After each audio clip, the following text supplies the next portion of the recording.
नांदेडमध्ये कुऱ्हाडीनं फोडलं ईव्हीएम, तरुणाला अटक. तर यवतमाळच्या हिवरी गावातील जेवणासाठी मतदान केंद्र बंद, कर्मचाऱ्यांवर कारवाईचा इशारा.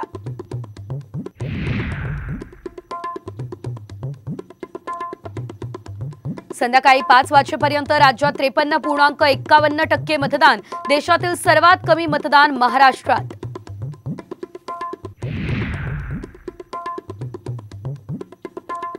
महायुतीत नाशिक लोकसभेचा तिढा कायमच. दिलीप खैरे, हेमंत गोडसे आणि शांतिगिरी महाराज यांनी उमेदवारी अर्ज घेतल्यानं सस्पेन्स वाढला.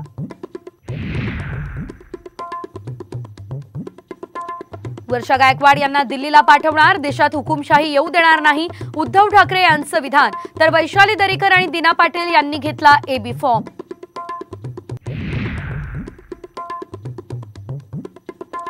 देशातल्या निवडणुका ईव्हीएम वरच होणार, सुप्रीम कोर्टाचा मोठा निर्णय. बॅलेट पेपर संदर्भातील सर्व याचिका फेटाळल्या.